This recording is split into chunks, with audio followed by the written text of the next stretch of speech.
سیدتنا فاطمہ و سیدتنا زینب و سیدنا حسن و سیدنا حسین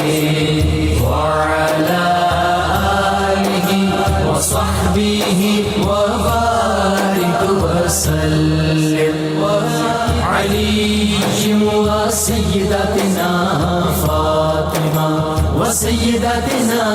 زینب. الحمدللہ رب العالمین والصلاة والسلام علی سید الانبیاء والمرسلین.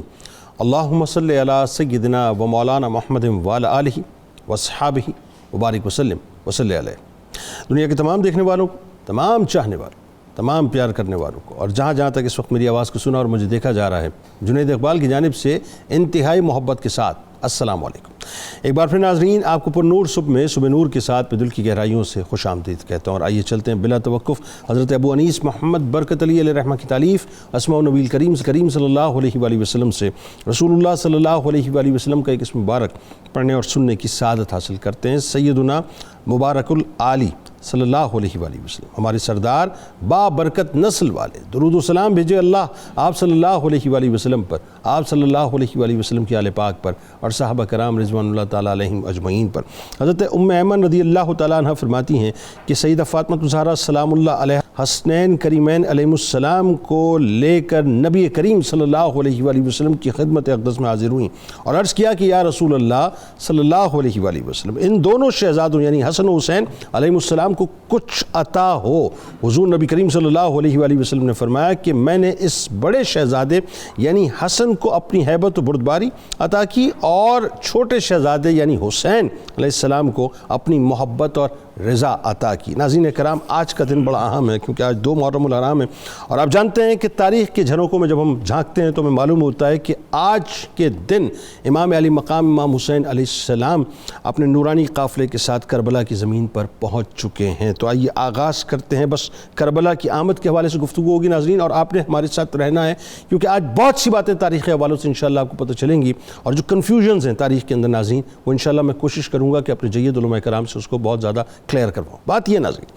کہ آج جیسا کہ میں نے آپ کو بتایا کہ 2 محرم الحرام ہے، امام علی مقام امام حسین علیہ السلام کا نورانی قافلہ اب کربلا پہنچ چکا ہے. چشم تصور سے دیکھیں اس سے بڑھ کر قیامت اور کیا ہوگی ناظرین کہ امام علی مقام امام حسین علیہ السلام اپنے نورانی گھرانے کے ساتھ اپنے نانا جان سرکار مدینہ صلی اللہ علیہ وآلہ وسلم سیدہ فاطمہ الزہرا سلام اللہ علیہ امام حسن علیہ السلام کو الوداع کہہ کر آخری سلام پیش کر کے اپنا مدینہ پاک چھوڑ چکے ہیں. بلا تمثیل ناظرین عرض کر رہا ہوں کہ جو مدینے جانے والے ہیں میری بات کو سمجھ پائیں گے کہ اگر ان کو یہ کہہ دیا جائے خدا نہ خواستہ اس وقت کہ یہ مدینہ پاک آپ کی آخری حاضری ہوگی، یعنی آخری حاضری ہے، اب زندگی بھر کبھی بھی مدینہ پاک آپ دیکھ نہیں سکیں گے، تو شاید اس غم سے ہی اس عاشق کا دم نکل جائے. کجا اس کے ناظرین، کجا اس کے کہ جن کی شہادت کی خبر زمین و آسمان میں عام ہو، جو مدینہ پاک کی حرمت بچانے کو اپنے نانا جان سرکار مدینہ صلی اللہ علیہ وآلہ وسلم کی بارگاہ میں بظاہر آخری حاضری دے رہے ہوں. اور یہ وہ لمحہ ہوگا ناظرین جب کائنات کا دم مکمل طور پر رک گیا ہوگا کہ جس وقت امام علی مقام امام حسین علیہ السلام اپنے نانا جان کے روضے پر حاضر ہوئے ہوں گے اور اپنا آخری سلام پیش کیا ہوگا. پھر وہ دل شکستہ لمحہ آیا ناظرین کہ جب 28 رجب المرجب 60 ہجری کو امام علی مقام امام حسین علیہ السلام اپنے اہل بیت اور اصحاب کے ساتھ، جن میں کم و بیش 19 دن کے علی اصغر علیہ السلام بھی شامل تھے، حرم سے حرم کی جانب قدسیوں کے جلوہ میں کوچ کرتے ہیں، مگر یزید نے امن کے شہر میں بھی امن سے آپ کو نہ رہنے دیا. اور ایک بار پھر ناظرین حرمت حرم کا پاس رکھتے ہوئے اور حرمت دین کو بچانے کے لیے امام علی مقام امام حسین علیہ السلام 2 محرم الحرام سن 61 ہجری کو میدان کرب و بلا میں پہنچ جاتے ہیں. سیدنا امام حسین علیہ السلام نے اپنی تحریک کے آغاز میں ناظرین فرمایا تھا، اور جو بات فرمائی تھی وہ آج میرا خیال ہے کہ ہم سب کو، خاص طور پر نوجوان طبقے کو سمجھنے کی بہت ضرورت ہے، کیونکہ ہم بہت ہوچ پوچ کرتے ہیں اس تاریخ کے اندر ناظرین، لیکن سنیے کہ کتنی کلیئرٹی ہے امام عالی مقام کی گفتگو میں۔ فرماتے ہیں کہ میں اپنا وطن کسی شر و فساد پھیلانے اور ظلم و ستم کرنے کی خاطر نہیں چھوڑ رہا ہوں، بلکہ مدینے سے میری روانگی کا مقصد یہ ہے کہ اپنے نانا جان حضرت محمد مصطفیٰ صلی اللہ علیہ وآلہ وسلم کی امت کی اصلاح کروں۔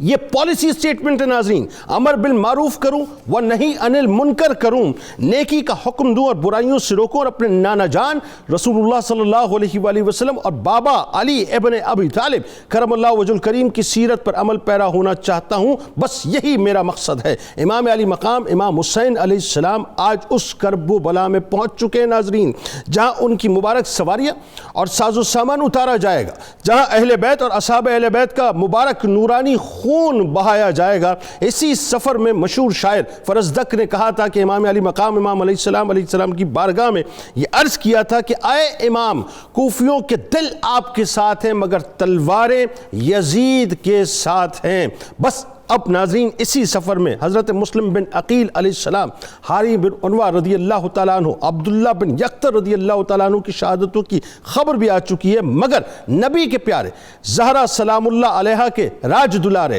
نانا جان کے دین کی خاطر مکہ مکرمہ سے کربلا پہنچ چکے ہیں۔ سیدنا امام حسین علیہ السلام ہر منزل پر لوگوں کو سمجھانے اور ان کے ذہنوں میں اس معاملے کو واضح اور روشن کرنے کے لیے امر بالمعروف و نہی عن المنکر کا حق ادا کر رہے ہیں۔ یہی وجہ ہے ناظرین کہ ایک موقع پر امام علی مقام امام حسین علیہ السلام نے بہت واضح کر دیا کہ امام دو طرح کے ہوتے ہیں۔ کتنی طرح کے ناظرین؟ فرماتے ہیں کہ امام دو طرح کے ہوتے ہیں، ایک وہ جو لوگوں کی ہدایت کرتا ہے، جبکہ دوسرا وہ جو لوگوں کو ضلالت اور گمراہی کی طرف لے جاتا ہے۔ جو ہدایت کے امام کی پیروی کرتا ہے، اب آگے بات سمجھا دی، جو ہدایت کے امام کی پیروی کرتا ہے وہ بہشت میں جائیں گے، جبکہ جو شخص ضلالت کے امام کی پیروی کرے گا وہ جہنم میں داخل ہوگا۔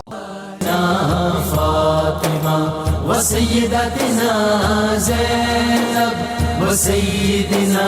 حسن وسیدنا حسین وعلى آلہ وصحبہ وبارک وسلم۔ ایک ایسی تکلیف دہ اور اتنی کرب سے بھری ہوئی داستان ہے کہ جس کا میرا خیال ہے تذکرہ کرتے ہوئے بھی دل یقیناً ان تمام اہل محبت کے کانپتے ہیں جو امام علی مقام سے محبت کا اور غلامی کا دم بھرتے ہیں۔ ایک بہت ضروری بات جو میں سمجھانا چاہتا ہوں آپ کے توسط سے لوگوں کو، کہ آج کربلا کے میدان میں ظاہر قافلہ پہنچ تو گیا، لیکن اس کے پہنچنے کے پیچھے ایک داستان ہے، ایک تاریخ ہے، عوامل ہیں، مقاصد ہیں۔ ذرا وہ بیان کیجئے کہ جب مدینہ پاک سے، نانا جان کے مدینہ پاک کو آپ نے چھوڑا تو کیسے چھوڑا؟ بسم اللہ الرحمن الرحیم۔ بلا شبہ آج کی تاریخ، اسلامی تاریخ میں ایک انتہائی دردناک تذکرہ کے حوالہ سے ہمیشہ یاد رکھی جائے گی اور رکھی جاتی ہے،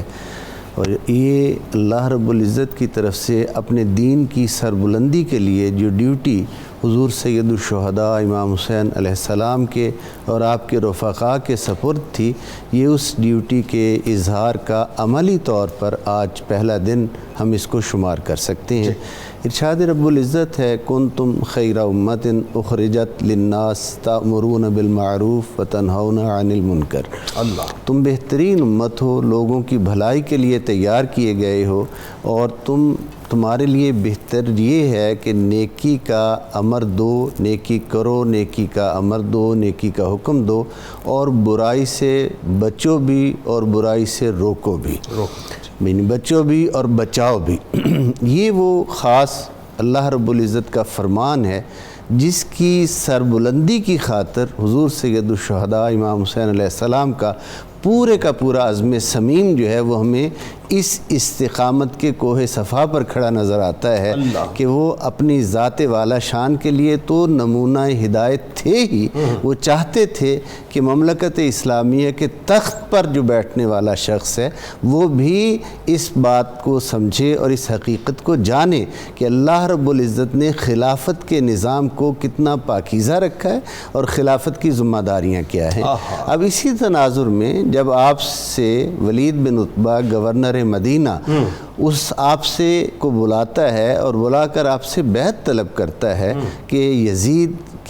کے لیے آپ بیعت کریں اور اس کی اطاعت کو قبول کریں، تو وہ بہت بڑا جملہ ہے جو حضور سید الشہداء امام حسین علیہ السلام نے ارشاد فرمایا کہ مجھ جیسا اس جیسے کی بیعت کیسے کر سکتا ہے۔ اب یہ مجھ جیسا جو ہے اس کو تھوڑا سا سمجھنے کی ہمیں ضرورت ہے۔ بس یہ بڑی اہم بات۔ جی، ایک تو ہم یہ سب جانتے ہیں کہ آپ اپنی شان میں بے مثل ہیں، اپنے نسب میں بے مثل ہیں، آپ کائنات میں کوئی دوسرا اس وقت آپ کا ہمسر موجود نہیں ہے، آپ رسول خدا صلی اللہ علیہ وآلہ وسلم کے مبارک نواسے ہیں، جوانان جنت کے سردار ہیں حضور علیہ السلام کے فرمان عالی شان کے مطابق۔ لیکن اس سے پہلے ایک بہت ہی اہم جو چیز میں عرض کرنا چاہوں گا وہ یہ ہے کہ جب مدینہ طیبہ میں بچے متولد ہوتے تھے صحابہ کرام رضوان اللہ علیہم اجمعین کے ہاں، تو معمول یہ تھا کہ حضرت بلال رضی اللہ تعالیٰ عنہ یا دیگر مؤذن صحابہ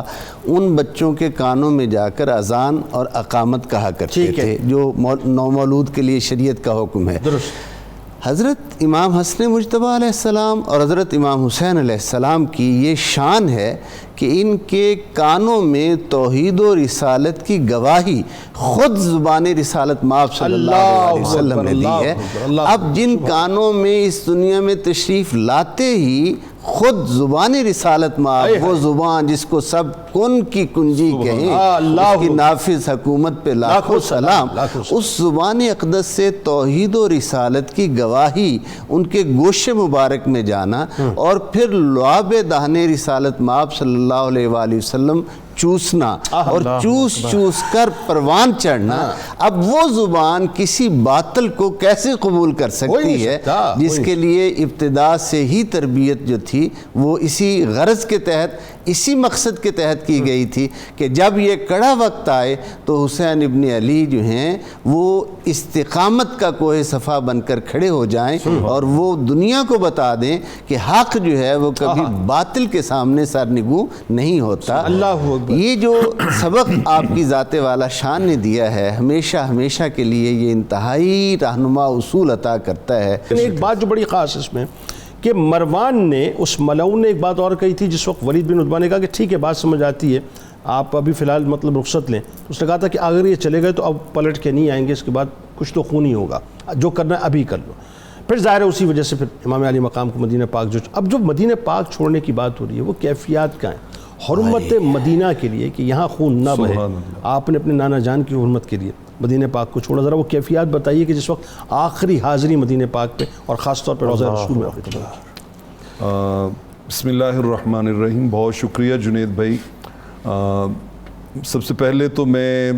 امام شافعی رحمۃ اللہ تعالی علیہ کے ایک شعر سے اپنی اس گفتگو کا آغاز کرنا چاہوں گا۔ امام شافعی رحمہ اللہ تعالی اہل بیت اطہار سے عشق کی حد تک پیار کرتے تھے اور بے پناہ محبت کرتے تھے، اور اللہ کرے کہ امام شافعی کے اس عشق کو ہم سمجھ جائیں اور وہی خیرات ہمیں بھی نصیب ہو جائیں۔ اللہ اکبر۔ یہ بار بار اہل بیت اطہار کا اور ان کی قربانیوں کا ذکر کرنے کا مقصد ہی یہی ہے،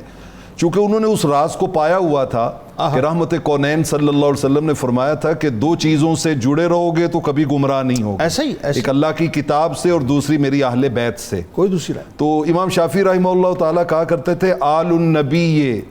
ذریعتی،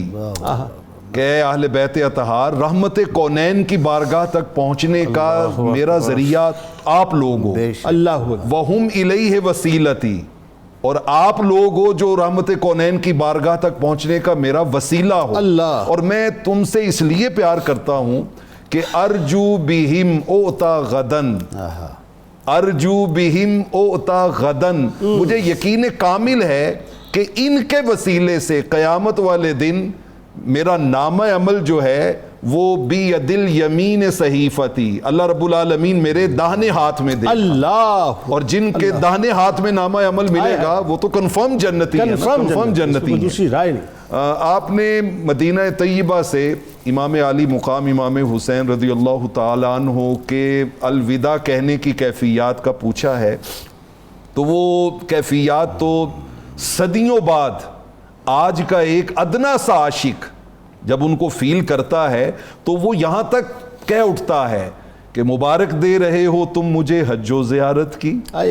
مبارک دے رہے ہو تم مجھے حج و زیارت کی، ارے میرے غم بھی تو دیکھو میں مدینہ چھوڑ آیا ہوں۔ اللہ، یہ ایک عام عاشق اور عام امتی کا حال ہے، اور جس کا تو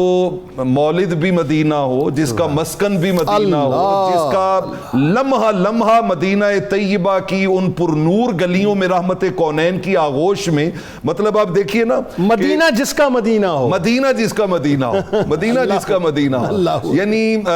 ایک ایک انچ سے جن کی یادیں وابستہ ہیں۔ امام علی مقام امام حسین رضی اللہ تعالیٰ عنہ کو وہ گلی نہیں بھولتی ہوگی اللہ، جس گلی میں سنن ابن ماجہ کی روایت ہے کہ آپ آگے آگے بھاگ رہے تھے اور رحمت کونین پیچھے سے انہیں پکڑنے کے لیے بھاگ رہے تھے، اور جا کے قریب رک جاتے اور امام علی مقام اس کو خوش ہوتے، اور پھر آپ نے ان کو پکڑ کے سینے سے لگا کے ماتھا چوم کے کہا تھا کہ لوگوں یاد رکھنا حسین مجھ سے ہے، میں حسین سے ہوں، اور اللہ کے حضور میں کہا تھا باری تعالیٰ میں حسین سے پیار کرتا ہوں، تو بھی اس سے پیار کر۔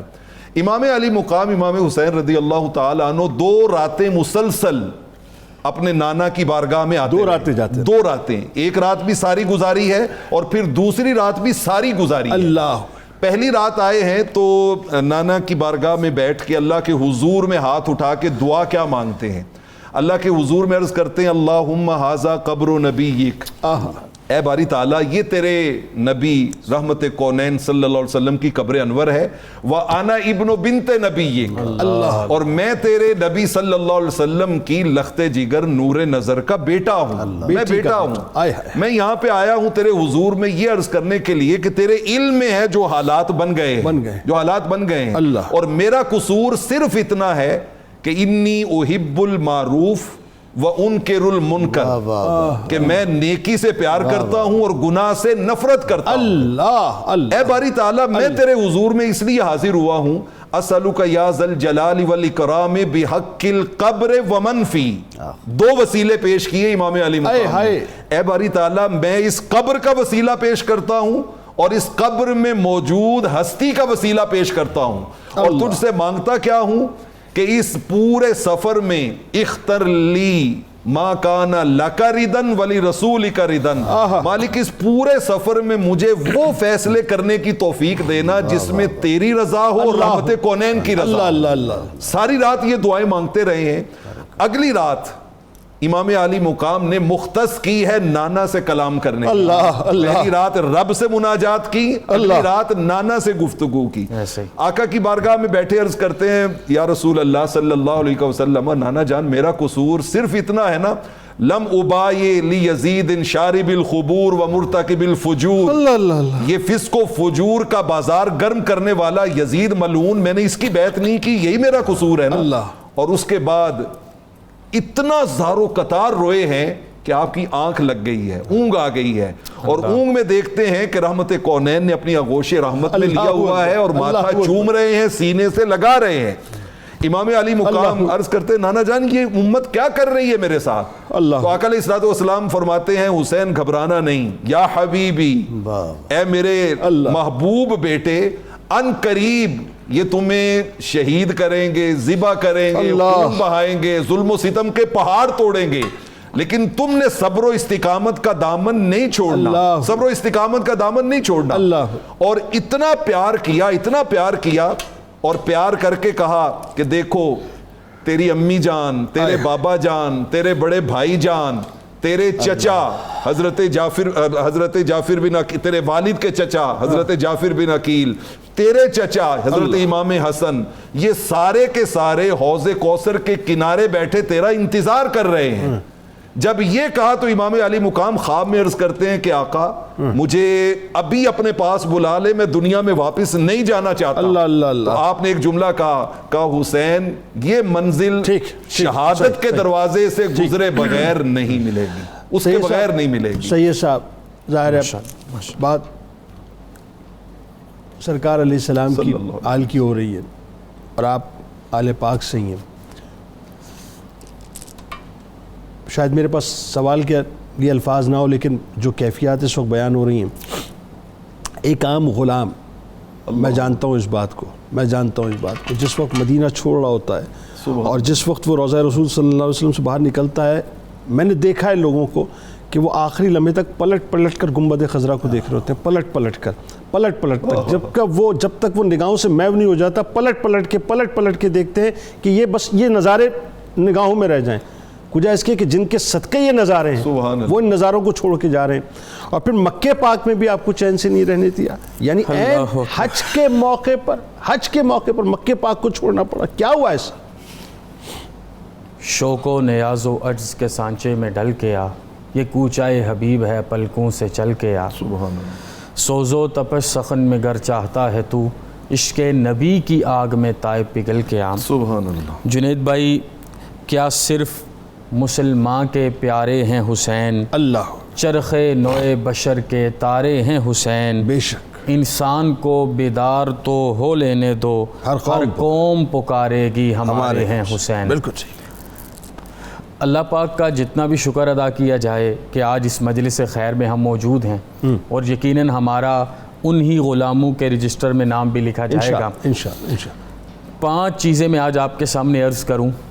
کہ اس کربلا تک پہنچنے کے معاملے اور کربلا کی شہادت کو سب سے پہلے اگر ہم نے انٹر لنک کرنا ہے تو سید عالم صلی اللہ علیہ وسلم کا خطبہ طائف پڑھنا ہوگا کہ آقا کونین صلی اللہ علیہ وسلم نے طائف کے اس سارے معاملے کے بعد احکم الحاکمین کی حرم پاک میں التجا کی, اللہم انی اشکو الیک ضعف قوتی وقلت حیلتی وہوانی علی الناس یا ارحم الراحمین انت رب المستضعفین وانت ربی. اور اس جملے پہ مکمل توجہ کریں, ان لم یکن بک علی غضب فلا ابالی. اے میرے اللہ دیکھو انہوں نے میرے ساتھ کیا کیا, میں ان کی ماؤں کو عزت دینے کی بات کر رہا ہوں, میں ان کی بیٹیوں کو چادر تطہیر سجانے کی بات کر رہا ہوں, اور یہ میرے ساتھ اس طرح دشنام ترازی اور دست درازی کا معاملہ کر رہے ہیں. جس طرح تو جہاں پر کے سارے کمزوروں کا رب ہے, میرا بھی رب تو ہی ہے, لیکن آج میں تیرے سامنے اقرار کرتا ہوں اگر تو مجھ سے راضی ہے تو مجھے آج اس سارے معاملے کی کوئی پرواہ ہی نہیں ہے. اور آگے چل کے جو آپ نے ایک جملہ کہا وہ کرب و بلا کی سرزمین پہ آ کے پورا ہونا ہے, لکل عتبہ حتی تردا. میرے شیخ ضیاء الامت پیر کرم شاہ صاحب کہتے ہیں اس میں جو میرے نبی نے کہا نا کہ میں تب تک تجھے مناتا رہوں گا, تیرے رستے پر چلتا رہوں گا جب تک تو مجھ سے راضی نہیں ہو جاتا, یہ اس وجہ سے ہے کہ ہر چیز دین اسلام پر قربان ہو جائے. دوسری صورت سید عالم صلی اللہ علیہ وسلم کی وہ ساری بشارتیں ہیں جو مکہ مکرمہ میں امام علی مقام کو کرب و بلا کی سرزمین پر لے کے جائیں گی, کیونکہ آپ کی جائے شہادت وہ ہے, اور 56 سال قبل ہی سید عالم صلی اللہ علیہ وسلم کو اس کی خبر مل چکی ہے, اور حضور سید عالم صلی اللہ علیہ وسلم کی آنکھوں سے آنسو بہا کرتے تھے. تیسرا جو سب سے اہم ترین معاملہ آپ کا مکہ مکرمہ چھوڑنے کا تھا وہ یہ تھا کہ آپ کو باقاعدہ طور پہ 10 رمضان سے کوفہ سے خط آنے شروع ہو گئے. پہلا خط آپ کو 10 رمضان کو آیا, اس کے بعد 150 خطوط آپ کو 12 رمضان کو آئے, اس کے بعد 14 رمضان کو ہانی بن ہانی اور سعید بن عبداللہ حنفی آپ کے پاس پورا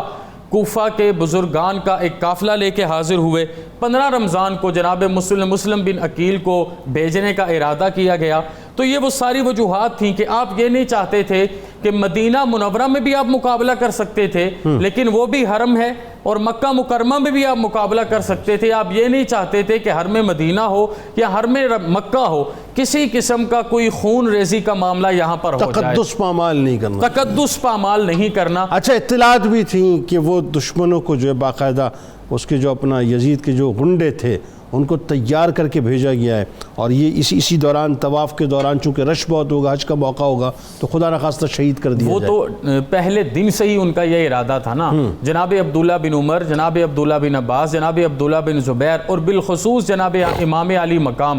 ان کے بارے میں تو اس نے ایگزیکٹو آرڈرز جاری کر رکھے تھے کہ جس طریقے سے بھی ہو جتنی سختی کی جائے تو ان پر یہ سارا معاملہ کیا جائے. اور جب آپ کو یہ پتہ چلا اور وہ طواف کا معاملہ اور وہ 8 ذی الحجہ عین حج کے دن جب آپ کو ان سارے معاملات کا پتہ چلا تو آپ نے وہاں سے نکلنے کا ارادہ صرف اس لیے کیا کہ میرے پیارے آقا صلی اللہ علیہ وسلم اور میرے نانا نے جو اس شہر کی, اس گھر کی, اس دھرتی کی حرمت بنائی ہے وہ قائم رہے. اچھا اس سے پہلے ظاہر ہے 8 ذی الحجہ سے پہلے تو آپ مسلم بن عقیل علیہ السلام کو جو ہے وہ بھیج چکے ہیں, اور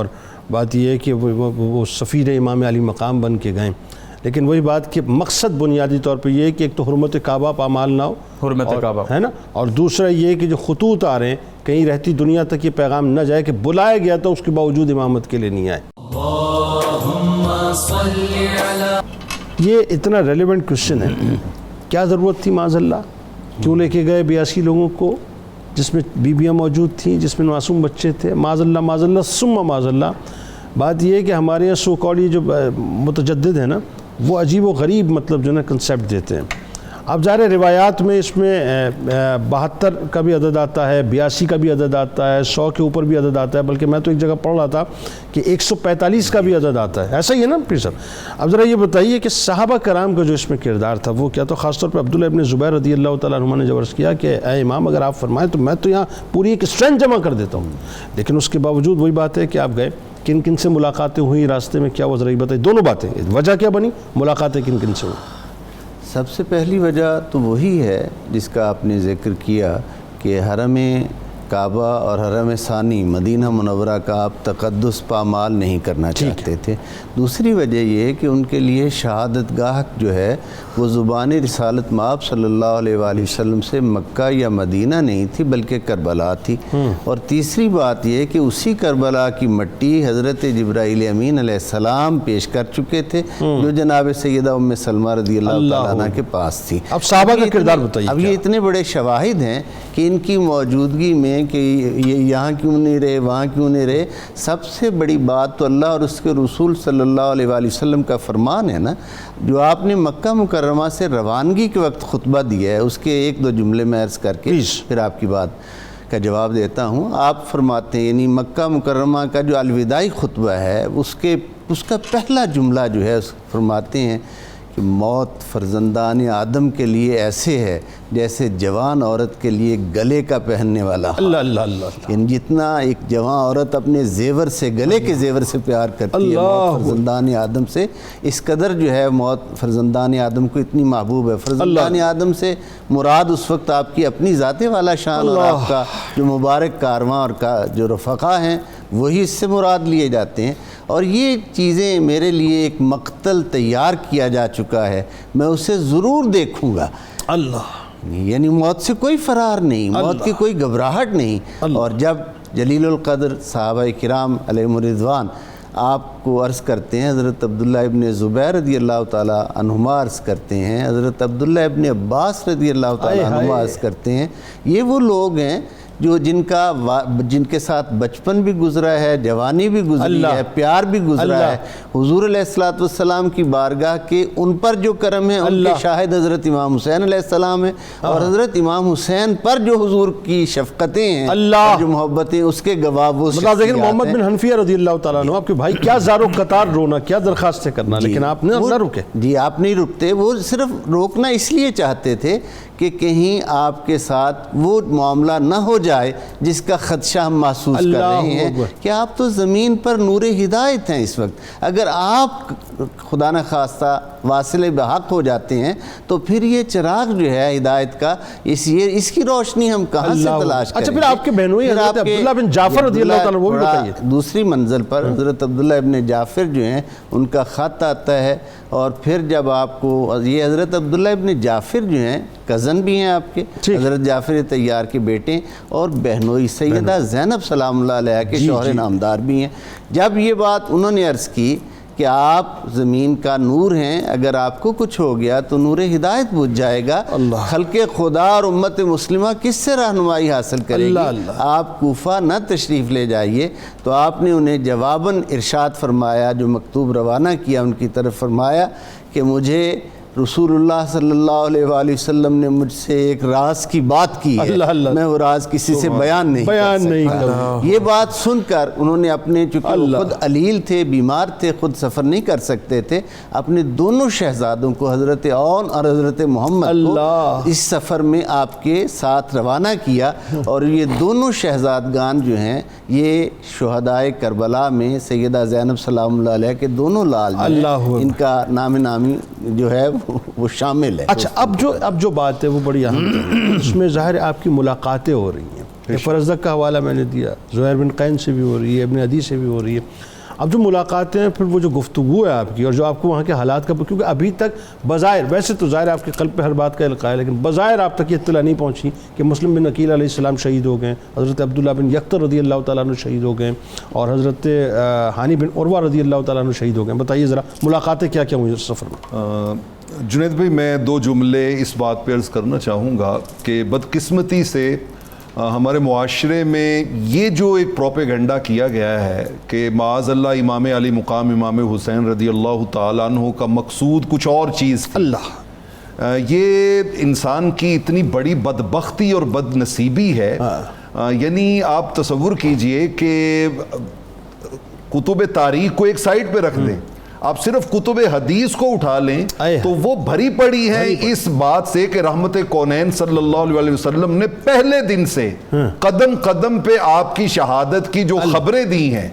وہ کس بات پہ دلالت کرتی ہیں. آپ نے جملہ کہا بدبختی، میں کہتا ہوں بدبختی کا بھی ایک لیول ہوتا ہے. میں وہی اس طرح کی بات سوچنے والوں کو تو کوئی لیول ہی نہیں ہوتا. بات ایسی یہ بدقسمتی ہے انسان کی. یہ اصل میں شامت اعمال ہوتی ہے، شامت اعمال ہوتی ہے. آپ دیکھیے کہ پورے سفر میں ابھی پیر صاحب قبلہ نے وہ ذکر کیا کہ انہوں نے کہا میں نے خواب دیکھا ہے. وہ خواب دراصل آپ نے استخارہ کیا. اچھا، وہ آپ نے استخارہ کیا، کتب تاریخ میں موجود ہے. اور استخارہ کہاں پہ بیٹھ کے کیا؟ مقام ابراہیم اور حجر اسود کے درمیان والی جگہ.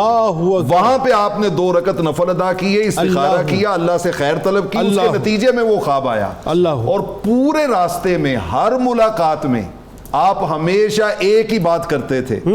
کہ مہما یمزی یکن، جو مالک نے فیصلے کر دیے ہوئے ہیں وہ ہو کے رہیں گے. اور وہ اشارہ کرتے تھے کہ آپ شوق شہادت میں بڑھتے چلے جا رہے ہیں. راستے میں 2 ملاقاتوں کا مختصراً عرض کرنا چاہوں گا. ایک ہے زہیر بن قین البجلی. آپ سیدنا عثمان غنی رضی اللہ تعالیٰ عنہ کی شہادت کے بعد آپ کی محبتیں جو تھیں وہ حضرت عثمان غنی کے ساتھ زیادہ اٹیچ ہو گئی تھی. آپ کو حالات کا علم نہیں تھا کہ کیسے واقعات ہوئے ہیں اور کس طرح سیدنا مولا کائنات علی شیر خدا رضی اللہ تعالیٰ عنہ نے جب حکومت کو اپنا ٹیک اوور کیا ہے تو اس کے کیا حالات تھے. تو آپ کی محبتیں جو تھیں وہ ان لوگوں کے ساتھ زیادہ تھیں جو یہ کہتے تھے کہ قاتلین عثمان سے فوری طور پہ جو ہے وہ بدلہ لیا. یہ حج کر کے واپس جا رہے ہیں اور ادھر تھوڑے فاصلے پہ امام علی مقام کا قافلہ جا رہا ہے اور یہ اس سے گریزہ ہیں. چونکہ ان کی محبتیں حضرت عثمان غنی کے ساتھ ہیں، یہ گریزہ ہیں. ایک جگہ پہ اتفاق سے قریب ہوئے تو امام علی مقام نے ان کو بلایا اور بلا کے اپنے خیمے میں ان سے ملاقات کی. ملاقات کے بعد زہیر بن قین البجلی کی کیفیت اس طرح بدل گئی کہ انہوں نے آ کے اپنے ساتھیوں سے، اپنی اہلیہ سے، اپنے اہل خانہ سے انہوں نے کہا کہ اب تم اپنے اپنے گھروں کو لوٹ جاؤ. میرا جینا مرنا امام علی مقام کے ساتھ. انہوں نے کہا ایسا کیا ہوا؟ انہوں نے کہا جب میں ان کے پاس گیا تو مجھے ایک بھولی بات یاد آ گئی کہ ہم بلنجر کے مقام پہ جہاد کر رہے تھے اور ہمیں فتح نصیب ہوئی تو حضرت اپنا اب جب ہمیں فتح نصیب ہو گئی تو روم وہ صحابی سلمان فارسی رضی اللہ تعالیٰ عنہ انہوں نے ہم سے کہا کہ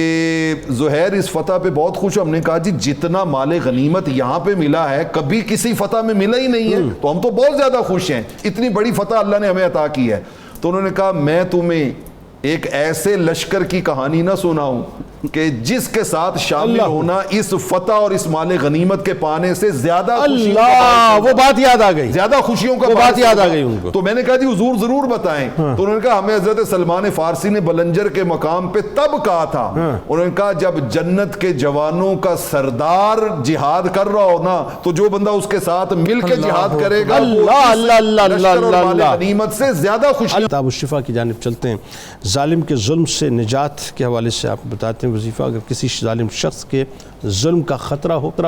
تو روزانہ 3 مرتبہ سورۃ المائدہ کی آیت نمبر 45 11 دن تک پڑھیں، انشاءاللہ ظلم سے نجات مل جائے گی. امام حسین علیہ السلام کا قول مبارک کہ جو کسی مومن کے کرب و غم کو دور کرے اللہ تبارک و تعالیٰ اس کی دنیا و آخرت کے غم و اندوہ کو دور کرے گا. کربل میں آ گئے ہیں دین کو بچانے والے، کربل میں آ گئے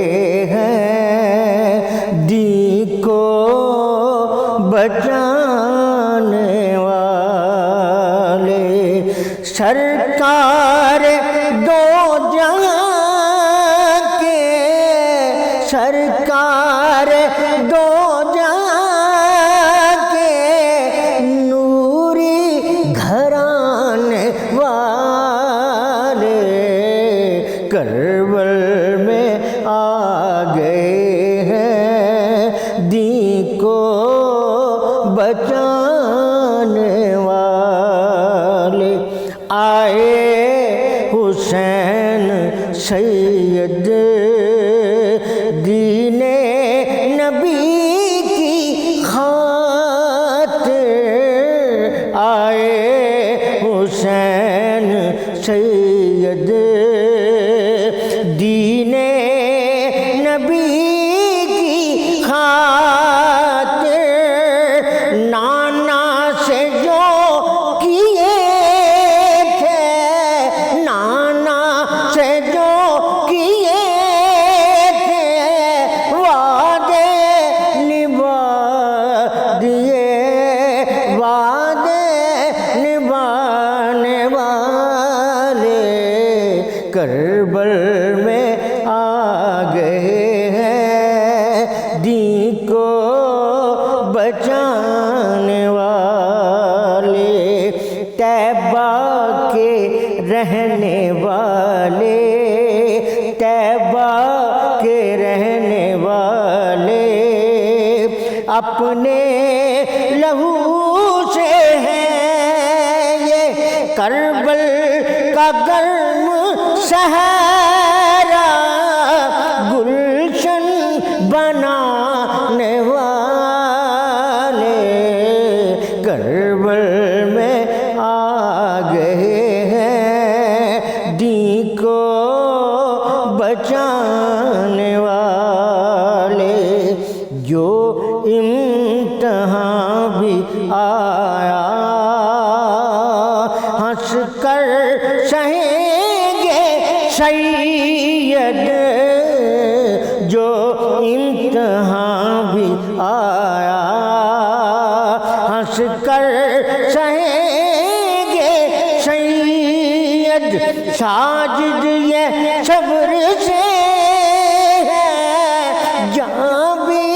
لٹانے والے، ساجد یہ صبر سے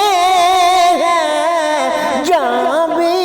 لٹانے والے کربل میں آ گئے ہیں دین کو بچانے والے۔ سرکار دو جہاں کے، سرکار دو جہاں کے نوری گھرانے والے کربل میں آ گئے ہیں دین کو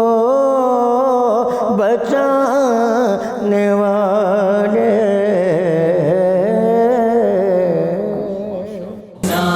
فاطمہ وسیدتنا زینب وسیدنا حسن وسیدنا حسین